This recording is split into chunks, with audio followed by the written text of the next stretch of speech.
very spoiled for choice when it comes to games related to the crime genre, or even the heist-like. Games like the Payday series, the once great Saints Row series, and yes, the one that would come to mind the most, the Grand Theft Auto series. While covering the meteoric rise and fall of Saints Row is something I want to cover in this series, I wanted to bring more attention to a possible forgotten gem as recommended by my best friend Travis. Those of you who have watched other videos in this series know that I mention him every so often, and I would like to finally be able to cover one of the few games we spent countless nights grinding until our eyes were crusty and the floor of his room was covered in Coke. Not that kind of Coke. Coke cans. Empty ones, because we're not wasteful little motherfuckers.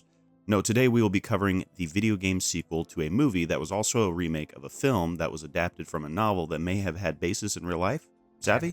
We will be covering what some would call a GTA clone, and while I believe this has some basis in truth, I believe it does this genre of game very well, and has its own personality. Welcome to Nostalgia Dive. My name is Crow, Pendulum Crow, or to my friend Tony, and welcome in. Today we'll be talking about the action-adventure, blow-your-limbs and other appendages off game, Scarface. Before we start, I would like to offer a disclaimer. This game, as you may know, has themes of drug use, violence, gore, and sexual themes. You know, stuff good games has in it. So with all that, sit tight as we start with the game's creation and development.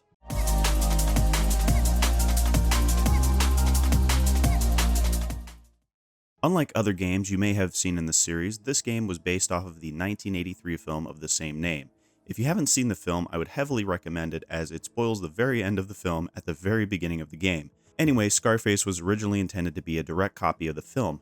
However, many of the devs believe that those who have seen the film may not feel as obligated to be emotionally attached to our protagonist, Tony Montana. Instead, the developers Radical Entertainment decided to choose to do the very controversial thing and create a direct sequel to the events of the film, in a kind of what-if scenario, if you will. Many people were offered very specific roles on the creation of the game that had direct ties to the actual film. Notable people that were tapped on the shoulder were the original writer of the screenplay, Oliver Stone, who declined, Al Pacino, who declined as he had gotten too old for the voice of Tony Montana, but had handpicked the voice actor. You also had many of the actors of the original film coming back to lend their voices on the game, such as the actor for Frank, Robert Loggia, who narrates the game for us, and Stephen Bauer, who was Manny's actor voicing the Diaz brothers. You had many other notable voices at the time: Michael Rapaport, Michael York, of course Robert Loggia and Stephen Bauer, unfortunately James Woods, and wait, Bam Margera! Yeah, so you had a little bit of talent, whether controversial or not. Another interesting feature of this game was you had loads of different kinds of music. The soundtrack for this game was stacked, with more than 100 licensed songs, not only including the entire movie soundtrack produced by Giorgio Moroder, but also many prolific artists. You had Johnny Cash, Grandmaster Flash, Judas Priest, Run DMC, Iggy Pop, and countless others. Outside of this, of course, there was the original music composed by Mark Barrel specifically for this game. This was all announced and revealed in 2004. However, the game would not actually see an actual release date until October of 2006. The reason behind this seems to be that Radical Games had completely overhauled the game. It's not exactly mentioned what was overhauled here, but from what I could find on the internet, it looks like they were trying to create a more compelling storyline, as well as repainting every single external texture. These motherfuckers don't mess around, do they? An alpha build for the game was revealed, which also showed many of the game's other voice actors that would play a role in the game as well. This is when they reveal who would be taking the mantle of Tony's voice, which of course was Andre Sugluzio. They revealed actors like Jason Mewes, Tommy Lee, Ricky Gervais, unfortunately Wilder Valderrama, Ice-T, and wait, Dale Earnhardt Jr.! All this time, and it was also announced that they wanted to release the game not only on Xbox, PS2, PC, and Wii, but also next generation of consoles as well. They also wanted to release some kind of spin-off game as well for the PSP. Scarface: The World Is Yours was released on October 2006 for PC, PS2, and Xbox. The Wii version would release later in 2007. We never got a next-gen version of Scarface for 360 or the PS3. Scarface: Money, Power, Respect released on the PSP also in 2006. I'd say now it's time to pivot to the gameplay of Scarface. For those wondering, I tried getting the PC version of Scarface to run, and it seems it is quite difficult on modern systems, so I will be playing on the PCSX2 emulation. Anyway, gameplay and mechanics time.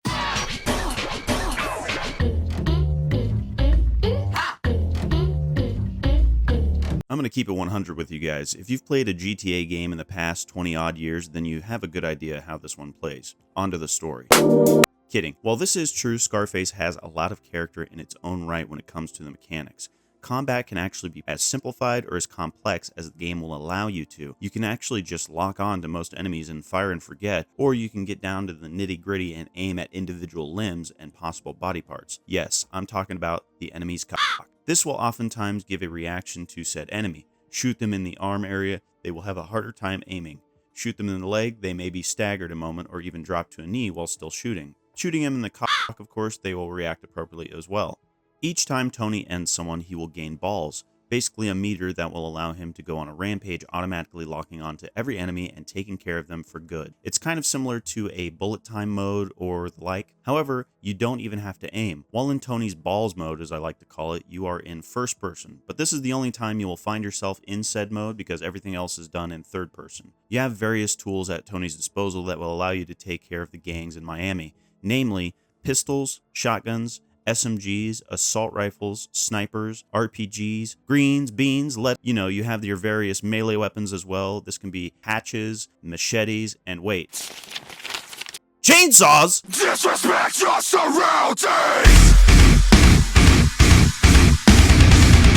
An interesting thing that is translated well over from the movie is that Tony has no love for massacring the various NPCs outside of the criminal variety. You cannot kill any innocents in this game, and that goes for even running them over, as they will get up injured. As you carve your way through the various gangs, you will also take over different territories. There are multiple ways of doing this, of course. There are the standard story-based missions, you have the wave-based gang attack missions, and then you can also buy various key properties, which will reward some control of the area as well. In taking these places for yourself, they will often become distributors for your operation. This means you can offload grams of coca to them, as well as do the ever-lucrative distribution runs, which will have you taking your fastest car and delivering keys to each place. As you do this, it also raises demand, which earns you more money. All this, of course, to help Tony's reputation, which is kind of like a leveling up, which unlocks things for Tony to buy, bigger distribution missions, as well as also sometimes being used to gatekeep your progress in the story. Often with these level ups, Tony will be able to try his hand at persuading women to come hang out at his house. These women will in turn give him bonuses to his stats, which translates to higher stamina or even more health. Another thing you will have to deal with while reclaiming your empire here in Miami is heat. Heat is a meter that once it maxes out will have you facing off against the police or gangs respectively. They will be more aggressive, they may send guys after you while you drive around, and they may bring bigger artillery. Back to the main loop of the game, coca is probably the biggest aspect of the game that you'll be dealing with. Most of the time you'll be doing side missions for your drug contact, Felix, who will have you doing 1 or 2 side missions which will allow you in turn to get a contact with a supplier. Depending on how far along you are in the game, this could be a few hundred grams or a large shipment of keys or kilos. This is when you go and sell it off in small amounts to dealers, or you go and deliver them to your distributors as mentioned before. The last thing I'll mention is that the game allows you to blow all your hard-earned money on various things. The game calls these exotics, but you have plenty of options here. This can be cars, weapons, more music, properties, and furniture. One thing here is that you can buy the furniture. It will allow you to place it all around Tony's mansion, allowing you to customize it all yourself. Blowing money on these exotics also gives Tony more reputation, so there is also an incentive for you as a player to actually buy said exotics. I think that covers most of what you'll be dealing with in your time in Miami, so we'll go ahead and talk about the game's story. As I said before, I recommend watching Scarface the movie before getting into the story segment, as you will get spoiled right at the beginning of our time with Tony. If not, you can always skip ahead and go to the conclusion section, and I'll see you there.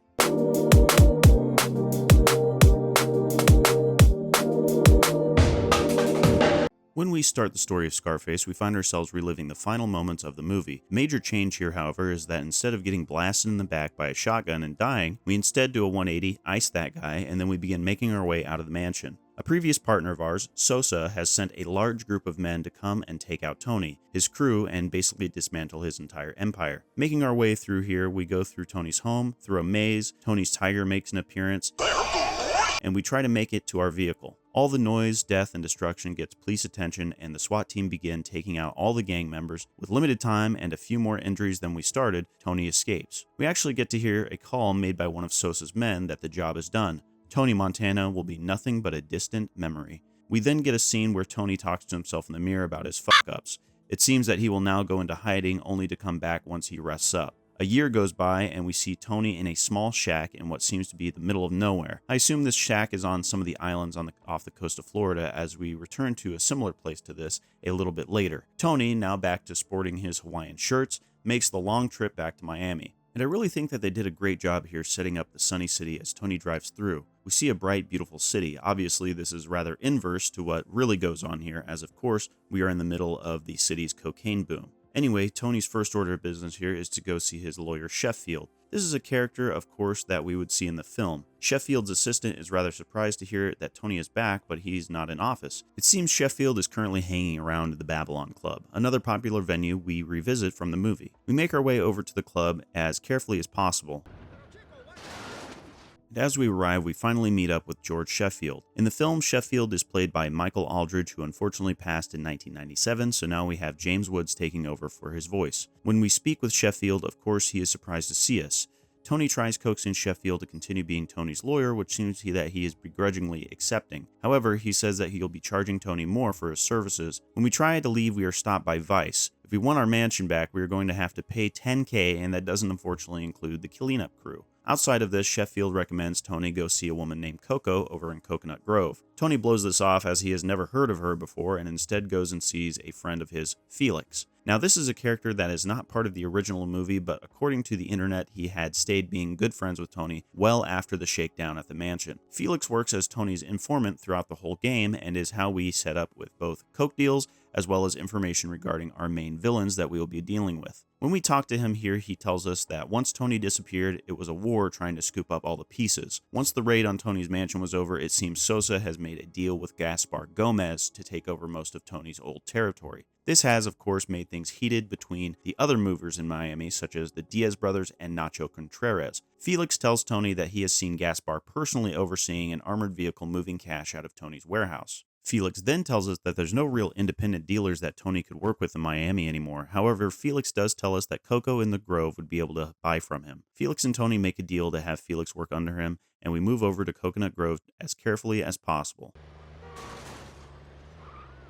This is when we meet Coco herself. Coconut Grove did make an appearance at the beginning of Tony's time in the movie, but Coco, however, did not. Coco even mentions this when we meet her, as she had seen us here talking with Tony's former right-hand man, Manny, who passed away in the movie. This is when we also learn one of the biggest mechanics in Scarface, dealing. Basically, all you have to do is fill up the circle and it completes the deal. This mechanic is also used in large supplier missions, depositing money into the bank to save, intimidating gang members, sweet-talking the police, disarming the stupid fucking bombs in that one boat mission. The devs really thought they had something making this mechanic. Anyway, we learn how to deal, which allows us to make just enough money to pay off the vice and get our foot back into Tony's mansion. We then jump into a mission where we go to the Normandie Hotel. This is kind of Tony's I'm back and I'm here to reclaim what's mine mission. We actually go up to Gaspar's penthouse and fight our way through a multitude of enemies only to find no Gaspar. We throw his head of security off the building only for him to land like Peter falling down the stairs. We then steal a large armored truck, blow up a helicopter by running into it, and then we go to the bank. When we come to the bank, we actually speak to Jerry, who was part of Tony's operation in the movie. Jerry in the film was played by Dennis Holohan.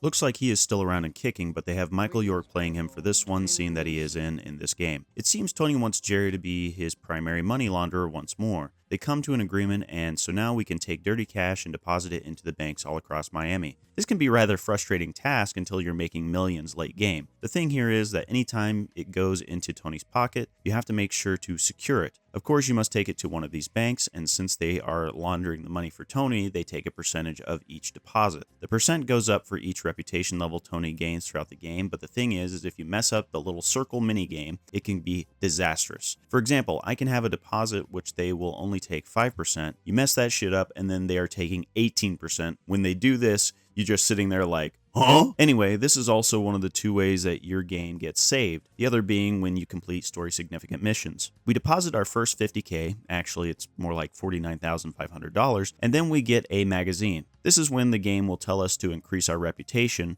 We need to buy exotics. As I said above, this encompasses many things, but the most important thing to buy here is the cars, at least in my opinion. Tony calls on Felix in his new wireless phone, and they begin talking about needing to buy fronts. I will go ahead and speed these parts up of the game along for you, as most of them are not story significant, but we must claim 100% ownership of each of Miami's different territories. The first one here is Little Havana. The way we do this is buying the different storefronts. Every time we go to buy a location, the owner will have a mission for Tony to do before we are allowed to actually buy it. The stores here in Little Havana are Pedro's Pawn Shop, Cabana Cigar, and the Oakley Drive-In Theater. All of these missions are relatively easy except the drive-in, as you have to fight a truck driving around a 50 cal machine gun. Outside of this, we then have a series of missions that happen to get the last 10% of the territory. First off, Tony has been working hard and needs a damn drink, so we head over to the Babylon Club. Other than Tony's mansion, this is probably the most popular location in the movie. It unfortunately has no real-world equivalent, and it looks like it's based on Miami's real-life Mutiny Hotel. At least according to the internet anyway. Tony laments about many of the things that he's had to do just to get to this point in his life. However, it seems someone has put a hit out on Tony. We blow through the hit squad and find the leader of said group. Tony runs through the list of his primary enemies before the hitman tells him the Diaz brothers send their regards. This is right before he says, "I hope they treated your mama well," and then shows one of Tony's surviving family members, Tony's mother, getting killed. This enrages Tony, and so we cut to Tony pulling a chainsaw out of his vehicle. This mission is quite difficult, as you'll be running through these enemies with your chainsaw. The only problem here is that you're not Doom Guy and will get blown away faster than you can say rip and tear. We actually take care of one of the Diaz brothers and then must chase the other one, Alfonso. Funny enough, I took care of this rather early, as Alfonso flipped his car on the side and blew up, killing him in the process. This then, of course, frees up our ability to go ahead and take over the rest of Little Havana by taking over the warehouse. This is usually the final mission in each territory, with the more important mission is happening between taking these warehouses and moving on to the next. Most of the time, these warehouse missions are quite challenging in one shape or form. For this one, we must guard 2 delivery trucks from getting blown up. If you don't pay attention, you can easily have a team of 3 or 4 sneak up on the truck and just blow it up within a matter of 30 seconds or so. I never was able to protect both trucks back then, and we actually managed to keep one this time, so we have a few keys of cocaina we can deliver. This is when we get to do our first distribution mission. We deliver the keys to the fronts we have just purchased, and they go ahead and drop us off the cash. Before you can do these missions, you can actually buy security for your fronts. This equates to camera surveillance and up to 5 useless henchmen.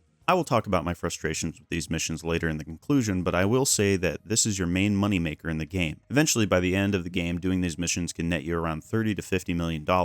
Anyway, with that out of the way, we level up our reputation a little bit with our newly earned wealth, and we actually get a call from both Sosa, who we now know realizes that we are live, and a guy named Pablo, apparently an assistant to our lawyer Sheffield, who says that Mr. Sheffield has information on where Tony's estranged wife is. For those not in the know, yes, Tony is married. However, it seems by the end of the film, it is unknown what happened to her. It seems obviously here Tony still has feelings for the wife. However, she deservedly walked out on him, and so he goes to meet up with Pablo. Pablo takes Tony to Freedom Town. Freedom Town, much like Pablo explains to us, is the location Tony got his start, and this is true as we see him here at the beginning of the film. This place was the location the Cubans were brought to wait to see if they had actually received their U.S. citizenship in the 1980s. It is theorized some 100,000 Cubans came over at this time, with Tony, of course, being included. Anyway, we get into Freedom Town, and Pablo drops us off only to be ambushed by many gang members. This mission is by far the top 3 of my least favorite missions of the game, and it ain't number 3. It ain't number 1 either. I guess that makes it number 2. The thing is this mission is that you start with no weapons. You have to kill a man with your fists to grab a machete and then hope that you can kill one of the guys with a gun fast enough to take cover and clear out the bad guys. You know what? I lied. This is my least favorite mission. So we finally managed to make our way out of Freedom Town, ice Pablo, and that of course unlocks the ability to start scooping up property in downtown region. You have Eugene's Shotgun Bar, Fidel's Records, the Babylon Club, and O'Grady's Liquor Store ran by... Wait, is that... Pam Margera! Claiming all these properties, we actually are able to take over the Marina warehouse owned by Nacho Contreras. Nacho actually is in the film for the briefest scene when Tony's boss, Frank, points him out. Nacho in the film was played by Joe Marmo. He passed in 1999. His voice actor is Miguel Sandoval. While he was a minor character in the film, of course he is one of the main antagonists of the game, so of course Tony has to take over his warehouse. Out of all the warehouse missions in the game, hell, out of all the missions in the game, this might be one of the easiest. The only real hurdle here is to take out the helicopter, and the marina is ours. Merely seconds after our victory, we get a call from a man going by the name of Sandman. The Sandman is an exclusive character to the game, however, he is voiced by Stephen Bauer, who was the actor for Manny in the film. Tony's best friend, who is now nothing but ashes in Tony's mansion. Sandman tells Tony that they have a common enemy. that of course being Sosa. The Sandman apparently has been running a cartel that could rival Sosa's in size and believes he could become Tony's supplier. We decide, of course, to go ahead and make our way to the islands and meet up with our new friend. The islands is actually a separate map entirely, which isn't too large, but enough to where we will be doing some stuff here a little while later. We seem to hit things off well with the Sandman, and as a celebration, Tony heads over to the Venus bar, ran by Venus. Venus is also a video game-only character, voice acted by Cree Summer. Of course, she has been thousands of voice roles, but most obvious ones for me when I heard her again were Susie from Rugrats, Tandy from Fallout, and Kita from Atlantis: Lost Empire. It seems Tony and Venus flirt a little bit before Venus gives Tony some information in regards to the islands and how to get people to like him around here. She also tells Tony that there are islands that have been having issues with a gambling boat and its owner, Nacho Contreras. Well, that's actually awfully convenient of her to tell us that. Shit, we would have done it for free. Anyway, this will be easy. So we now have an idea of where Nacho is and we make our way to his boat. Tony tries to recruit another woman to his cause before Nacho shows up and we make our way through the boat itself. This mission has to be played fairly carefully as sometimes enemies will get the jump on you quite easily as this boat seems to be a lot bigger than we thought. About 12 minutes and 30 seconds into this mission that took me 20 minutes almost to the dot, 2 snipers will appear and ruin your day. Here's the problem. Snipers in this game, much like real life, can take care of you pretty easily, and with a firing lane so perfect it would make your grandmother look like a professional, it makes it very difficult to find cover. I died, let me count them. I don't give a fuck. I'm sorry, man. I swear, your motherfucker. Mama. I love you, Jim. Around 9 times before I could finally kill Nacho, only to have him get eaten by a goddamn shark last minute. After we take care of Nacho, we then have to take a few missions on with the dock boss taking over Nacho's ports. I do some of these missions and then have to deal with another f***ing boat mission. This one wasn't bad until I had to disarm the bombs. Now, I know this is a niche issue, but I'm going to explain it in Dungeons & Dragons terms, since that's really the best example I could think of. In D&D, you roll dice, and sometimes you have to roll dice, say, to open a safe. While disarming these bombs, it felt like opening a safe in, say, Advanced Dungeons & Dragons from back in the day. You either passed a skill check, or you died. Say you spent all this time creating a character, hours even, and then you roll to open a safe, and then a needle trap shoots out and instantly kills your character, and the game master says, well, that's it for that character. You have to go to the beginning of the dungeon and try all over again with a new character. Frustrating, right? Well, let's make it more difficult. You have 3 safes in a row that you have to open, and if you don't roll perfect 20s on all 3 in a row, then you have to go back to the beginning of the dungeon. That is what you have to do in this mission. You have to disarm 3 bombs using the circle mechanic, and if you fail on any of them, you start back at the beginning of your landing on the boat. Not to mention the seemingly infinite amount of enemies that could also potentially kill you. Finally, we disarm the bomb, and we discover Nacho not only has coke on the boat, but people trying to come over and find jobs in America. Tony, immediately knowing how they feel, offers them a job to drive the boat for him. Simple, right? After this, we go back to Miami, and we must clear out Nacho's chop shop, which acts secondary as a distribution area for him. When we do this, we unlock the 3rd territory for Tony to claim, South Beach. South Beach is when you really have to start grinding money, as we will have many places here that are quite expensive. The locations here that we must take over are Macau Fast Food, Chipeso Trattoria, Swansong Hotel, and the Sunray Hotel, which is where Tony's friend Angel dies in the film. Claiming all of these places has us going and claiming South Beach Warehouse. This one is close to first for being the worst warehouse mission in the game, but the one after, well, we'll get to it. Remember those snipers from earlier? Those appear here, as well as gang members starting to carry saws, the strongest rifle in the game. However, it can't be used to automatically aim outside of rage mode, so it kind of sucks in some aspects. But that isn't the worst of it. Boats will appear on the marina and shoot Tony even if he thinks about walking down the ramp towards the dock. So after multiple tries, I get smart enough to drive a car down there and shoot my way up. After this, we do a couple more missions to unlock North Beach. First off, we must find transport trucks to unload the angel dust off the boat we got from Nacho earlier. Then, we get a mission to take each delivery truck to each warehouse. With that out of the way, we actually managed to unlock the last territory of the game, North Beach.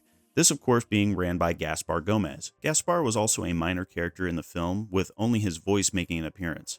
Gaspar's voice in the film was portrayed by Robert Vandenberg. While you hear him throughout the game here, you eventually figure out that this guy was voiced by Cheech Marin! And my last name Blick, so I'm picking the tool up. Blick. Anyway, we must wake our way through and buy up all the territory here in North Beach. This is when the game really feels like a grind, as many of the places here cost an upwards of $10 million or so. This actually isn't so bad that it's tiring, as you can usually just purchase these properties if you do one distribution mission, but to me it felt like it took way longer to do so. Anyway, we spend time buying up Angel Dust Donut Shop, Whippet Gambling, Peninsula Lounge, Stein Jewelry, and Coco's Lounge and Disco. Taking over all these places has us going and taking over the North Beach warehouse. It is quite the slog, as you have men with sniper rifles and saws. Not only this, but there are 2 helicopters which appear, and that may not seem like bad at first, but apparently they are made with the strongest material in the game, as even Tony's iconic rifle doesn't do much. Instead, we have to use the saw and go into rage mode to lock onto them and actually blow them up. This still took me a few tries, but when we managed to do this, we claimed North Beach Warehouse. Like clockwork, right after, we get a call from Sandman. Apparently, Sandman has been having issues with the Colombians attacking his production areas. Sandman, not taking this lightly, tells Tony that he is going to war with them. Even Tony believes this is difficult, as they have more resources than almost anyone. So we have to help Sandman once more by doing a few more missions on the island. Most of these are pretty straightforward: protect the plantation, protect Sandman.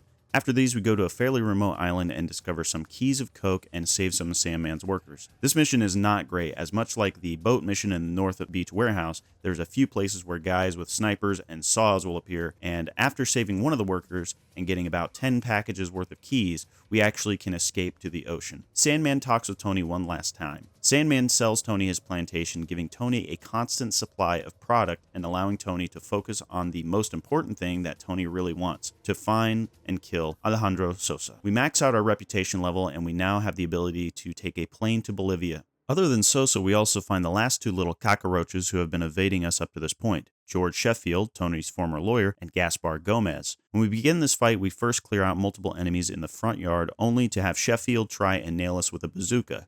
We managed to corner him and put one through his skull before using the bazooka to blow a hole into the next area. This is when we must fight Gaspar and an infinite number of henchmen. This was quite difficult, as I spent many tries just trying to get to Gaspar, as he doesn't die like a normal dude. You have to actually follow him through the interior of the mansion until, like Sheffield, he is groveling on the floor, only for Tony to show no mercy. The final battle here is just between Tony and Sosa. Sosa in the film is portrayed by Paul Shinar. He unfortunately passed in the late 80s, and in this game, Sosa is voiced by Robert Davi. Sosa here actually talks with Tony a moment, mainly about the reason why Sosa called the hit. Of course, this was all because Tony failed to commit a political assassination, as the car he was instructed to blow up had kids in it. Sosa basically tells Tony that when you're pushing 400 keys a month, you do kill children.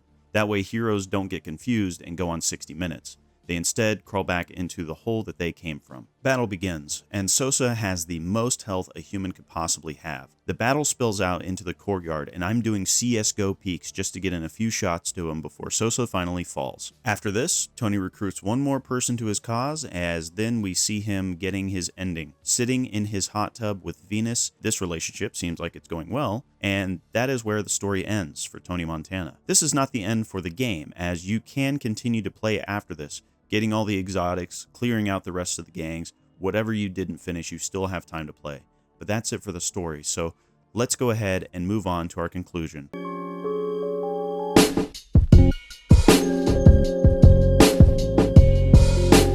In my time with Scarface, I can say that many of the ideas, even ones that have been possibly taken from other games of its time, are quite novel. Most of the time, I enjoyed the simple gunplay, allowing me to bring whatever gun to the fight I wanted. One thing that did bother me mechanically was the hold circle to fill up mechanic. Sometimes the speeds in which the circle would fill up seemed inconsistent. Sometimes it would be normal, giving you plenty of time to react, and then other times it would be faster than you can say cockroach. Distribution missions. Before you do these missions, you can actually buy surveillance and henchmen that will protect your fronts when they get attacked. Here's the thing. I guess it's kind of a combination of issues with this little moneymaker mission. Once in a while, when you are doing these distribution missions, fronts will be attacked by gangs. They seem to pick random locations to attack, so you could be in South Beach picking up cash, but the gang members will attack, say, Fidel's Records in downtown. The problem here is that even with the fastest car in the game, if you were to make it there, the surveillance and all your henchmen will be killed. The henchmen only seem to add merely seconds to the defense of the place.